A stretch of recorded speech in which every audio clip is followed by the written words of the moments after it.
साहेब, आपण आपल्या मनोगतातून मराठी मनाला साथ घातली त्याबद्दल मी आपला मनःपूर्वक आभारी आहे। राजसाहेबांना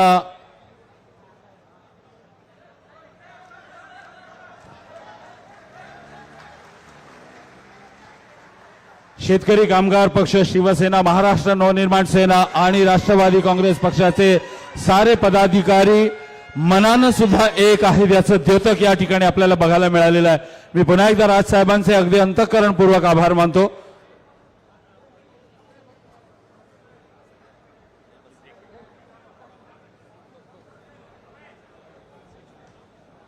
आवाज येतोय का माझा?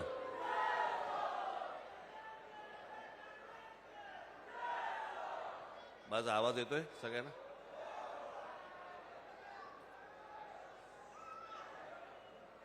सन्माननीय व्यासपीठ आणि माझ्या जमलेल्या सर्व मराठी बांधवांनो, भगिनींनो आणि मातांनो,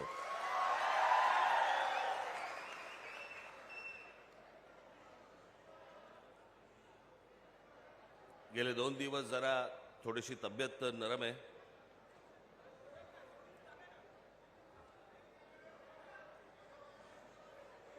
मी आज जो आत्ता इथे आलोय, मला सकाळी माझ्यात ताकद नव्हती। मी फक्त जयंतरावांच्या प्रेमाखातर, तुमच्या प्रेमाखातर म्हणून मी आज इथे आलो। फार काही लंब भाषण करणार नाही। आजच्या मेळाव्याला या मंचावर जवळजवळ महाराष्ट्रातल्या सर्व प्रमुख पक्षांचे नेते उपस्थित आहेत।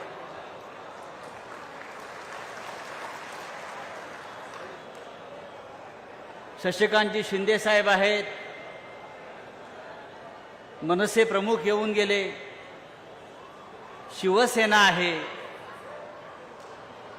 आणि महाराष्ट्राच्या कानाकोपऱ्यातून शेतकरी कामगार पक्षाचे कार्यकर्ते पदाधिकारी इथे जमलेले आहेत। मी जयंतराव पाटलांना एवढं सांगेन,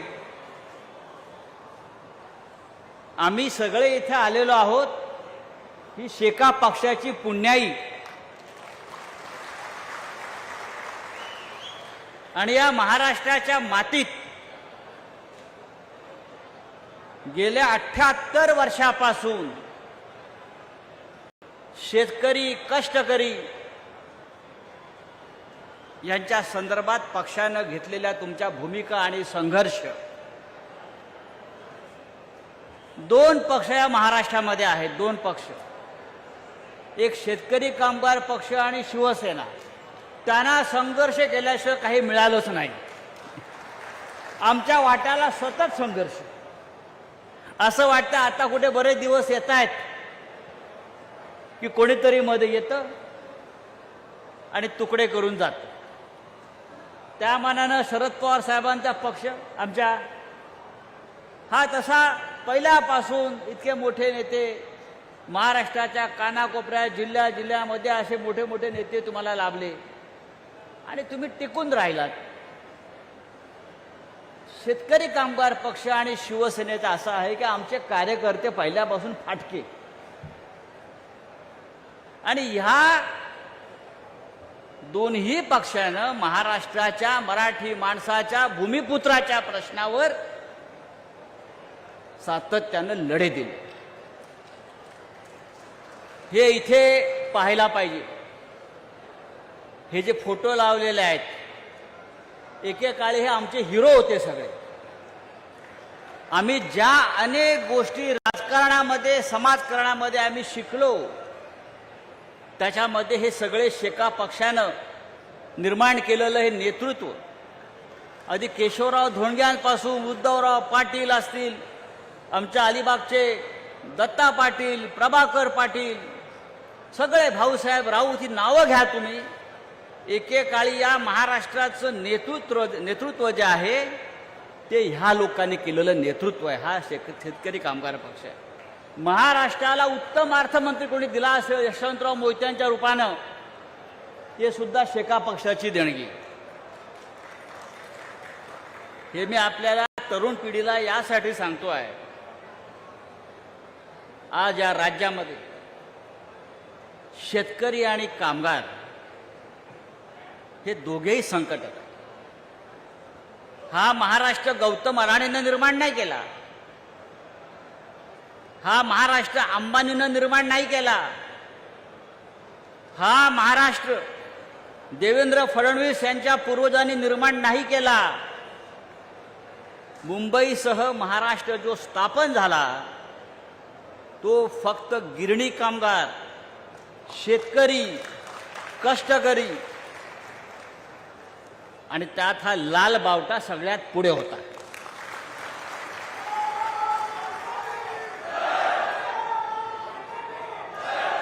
हा लाल बावटा स्वातंत्र्याच्या लढ्यामध्ये भारतीय जनता पक्ष नव्हता. स्वातंत्र्याच्या लढ्यामध्ये भारतीय जनता पक्ष काय राष्ट्रीय स्वयंसेवक संघ असेल कोणी नव्हतं. महाराष्ट्राच्या लढ्यामध्ये comrade Shripad Amrit Dange, comrade Annabhau Sathe, comrade Amar Shaikh, comrade Gangadhar Reddy, comrade N D. Patil, किती नावं घ्यायची, अहिल्या रांगडेकर, अख्खा रायगड जिल्ह्यातला शेतकरी कष्टकरी समाज हा महाराष्ट्राच्या लढ्यामध्ये होता सगळ्यांबरोबर. म्हणून हा महाराष्ट्र आज देवेंद्र फडणवीसला भोगता येतो आहे. माझं आणि शेतकरी पक्षाचं नातं आहे. मी रायगड जिल्ह्यातला आहे.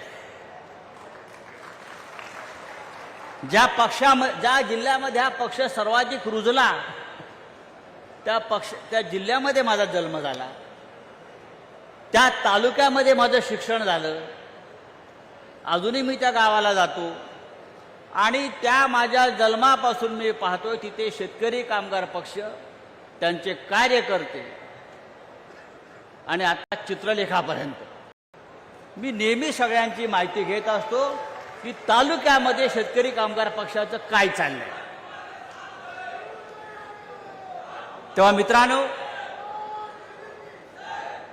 मी इतकंच सांगेन, हा शेतकरी आणि कामगार वर्ग जोपर्यंत महाराष्ट्रामध्ये आपण टिकवून ठेवू तोपर्यंत हा महाराष्ट्र आपल्या हातामध्ये राहील.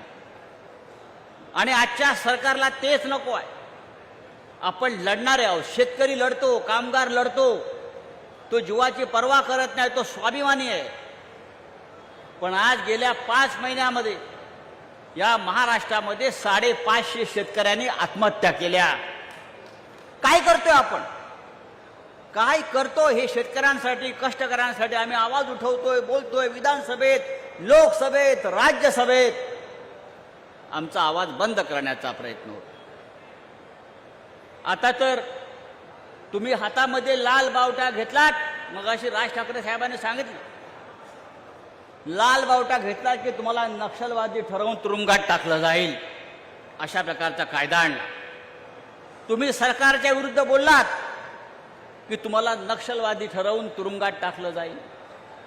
तुम्ही सामाजिक आंदोलनामध्ये उतरलात, सरकारला प्रश्न विचारलात की तुम्हाला तुरुंगात टाकलं जाईल. अर्बन नक्षलवाद काय असतं? अर्बन नक्षलवाद मला माहिती आहे. मी देशाच्या कानाकोपऱ्यात फिरतो. आज खेड्यापाड्यावर, आदिवासी पाड्यांवर, जंगलात काम करणारा जो कार्यकर्ता आहे तो कॉम्रेड आहे.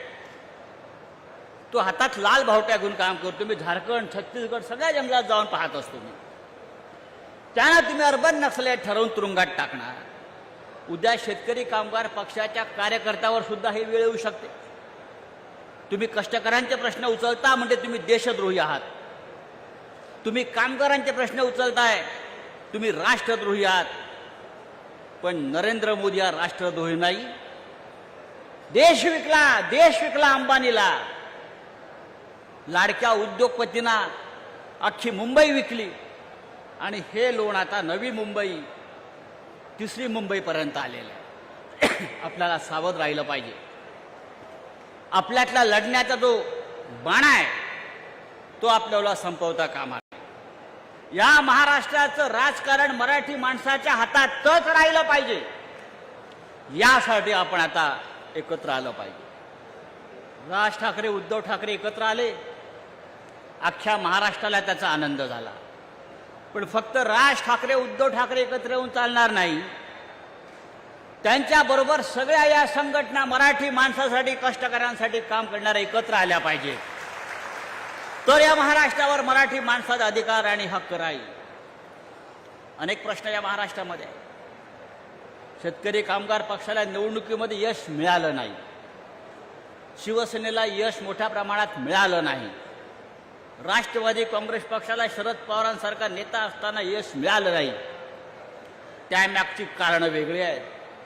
पण निवडणुकीमध्ये यश मिळालं नाही म्हणून खचून जाता कामा नये. तर पुढल्या लढाईसाठी आपण सज्ज राहायला पाहिजे. यालाच लढवय्या, या महाराष्ट्राचा लढवय्या बाणा आणि मराठी माणसाचा बाणा म्हणतात. खचून कसले जात आहे. निवडणुका आज येतील, उद्या परत जात. पण आपल्याला या महाराष्ट्राचं नेतृत्व आपल्या हातात घेण्यासाठी आपल्याला कंबर कसून उभं राहावं लागेल. आणि आजच्या या मेळाव्याचं शेतकरी कामगार पक्षाच्या मेळाव्याचं महत्त्व हेच आहे. मी दिल्लीमध्ये 25 वर्ष आहे. आजही महाराष्ट्राचा रुबाब आहे दिल्लीमध्ये. आजही मराठी माणूस म्हटला, मराठी खासदार म्हटला की लोक दचकतात. याचं कारण हा महाराष्ट्र स्वाभिमानी आहे. हा महाराष्ट्र कधी झुकला नाही. हा महाराष्ट्र कधी वाकला नाही. आणि खास करून जे रायगड जिल्ह्यातून आलेले हे कार्यकर्ते आहेत त्यांना माहिती आहे रायगड जिल्हा म्हणजे काय. पण आज एक धोका रायगड जिल्ह्यात दिसतोय, जो मगाशी सन्माननीय राज ठाकरे यांनी सांगितला. जसे उद्योग वाढत आहेत, औद्योगिकरण होत आहे, तसा आपला शेतकऱ्याची पिछेहाट होते. कामगार वर्ग बाहेरून येतो. मराठी संस्कृतीवरती आक्रमण होत आहे. यासाठी शेतकरी कामगार पक्षानं पुढाकार घेतला पाहिजे. मी जयंतरावांना सांगेन, जयंतभाईंना सांगेन, जयंतभाई, शिवसेनेची आणि आपली विचारसरणी एक आहे. आपण भूमिपुत्रांसाठी लढणारे लोक आहोत. मराठी हा आपला आत्मा आहे. राष्ट्रवादी काँग्रेसचे नेते हा सुद्धा या महाराष्ट्रातला एक महत्त्वाचा आणि स्वाभिमानी पक्ष आहे. आपण सगळ्यांनी एकत्र येऊन या महाराष्ट्रावर होणारं हिंदीचं आक्रमण, उपऱ्यांचं आक्रमण थांबवायला पाहिजे आणि मराठी माणसाची भक्कम एकजूट उभा राहायला पाहिजे.